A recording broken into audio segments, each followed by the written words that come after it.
మెదక్ జిల్లాలో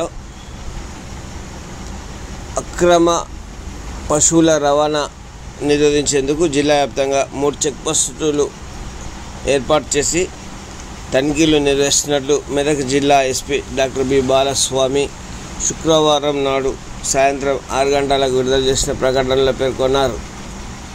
జిల్లా పోలీస్ ప్రధాన కార్యాలయం నుంచి ఎస్పీ మాట్లాడుతూ బక్రీద్ పండుగ నేపథ్యంలో ప్రజలంతా ప్రశాంత వాతావరణంలో కుటుంబ సభ్యుల మధ్య ఆనందంగా జరుపుకోవాలని సూచించారు. మత విద్వేషాలను రెచ్చగొట్టే ఎవరైనా ప్రవర్తిస్తే వారిపై చట్టపరంగా కఠిన చర్యలు తీసుకుంటామని తెలిపారు. కుల మతాలకు అతీతంగా ప్రతి ఒక్కరు సోదరభావంతో పండుగలను జరుపుకోవాలని సూచించారు. మత విద్వేషాలకు ఎక్కడైనా గొడవలు జరిగితే వెంటనే పోలీసులకు సమాచారం అందించాలని విజ్ఞప్తి చేశారు. అక్రమ పశువుల రవాణా కూడా జిల్లాలో 3 చెక్ పోస్టులను ఏర్పాటు చేసినట్టు తెలిపారు.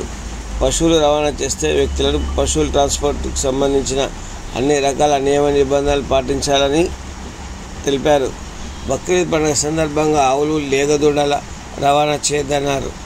రవాణా చేయ పశువులకు ఫిట్ ఫర్ ట్రాన్స్పోర్ట్ సర్టిఫికేట్ ఖచ్చితంగా ఉండాలన్నారు. జంతువులు రవాణా చేసే వ్యాపారులు పరిమితికి మించి జంతువులను ఒకే వాహనంలో రవాణా చేయొద్దన్నారు. జంతువుకు మధ్య ఖచ్చితంగా దూరం పాటించాలన్నారు.